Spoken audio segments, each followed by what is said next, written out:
દિવાળી એટલે પ્રકાશના પર્વની ઉજવણી। ત્યારે પ્રકાશના તહેવારમાં જેમનું જીવન અંધકાર ભર્યું છે તેવા દિવ્યાંગ બાળકો પ્રકાશ પાથરવાનું કાર્ય કરી રહ્યા છે અને દિવાળીના તહેવારમાં દીવડાઓ બનાવી રોજીરોટી મેળવી રહ્યા છે। જોઈએ એક અહેવાલ। દિવાળીના હવે ગણતરીના દિવસો જ બાકી રહ્યા છે ત્યારે બજારોમાં દિવાળીની ખરીદી કરવા માટે લોકો ઉમટી પડ્યા છે। પ્રકાશના પર્વ ગણાતા તહેવારમાં હિંમતનગરના બજારમાં વેચાતા દીવડાઓ કોઈ કુંભારે નહીં પરંતુ મંદબુદ્ધિના બાળકોએ બનાવ્યા છે। જી હા, હિંમતનગરમાં આવેલી મંદબુદ્ધિના બાળકોને શાળામાં દીવડાઓ બનાવવાની તાલીમ આપવામાં આવે છે।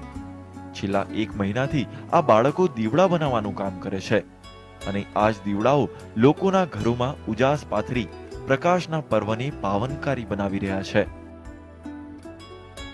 સમાજથી અને પોતાના માવતરથી તરછોડાયેલા બાળકો અહીં પગભર થવાની તાલીમ મેળવીને અંદર પડેલી શક્તિને બહાર લાવે છે।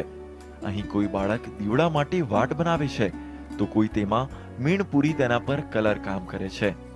આ તમામ બાળકો દીવડાઓ તૈયાર કરી અન્યોના ઘરને રોશન કરવાના કાર્યમાં હળીમળીને જોતરાયેલા છે।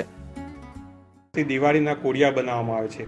કોડિયા બનાવવામાં બાળકોને કંઈક કરવાનો આનંદ થતો હોય છે અને કોડિયાનું કાચું મટીરિયલ લાવી તેમાં બાળકો દ્વારા વિવિધ રંગો પૂરી મીણ ગરમ કરી પૂરવામાં આવે છે અને આ બાળકો નાના પાયે વેતનલક્ષી કાર્ય કરી સમાજમાં ઉપયોગી બની શકે છે।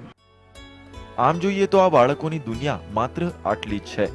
તેમના સગા કહો કે સંબંધી કહો, બધાએ આ જ તેમના જેવા બાળકો છે। એક રીતે જોઈએ તો તેમનું જીવન અંધકારથી ભરેલું છે, તેમ છતાંય તેને અવગણીને તેઓ અન્યોના ઘરમાં પ્રકાશ પાથરી રહ્યા છે। ક્ષિતિજ રૂપાલી, GSTV, હિંમતનગર।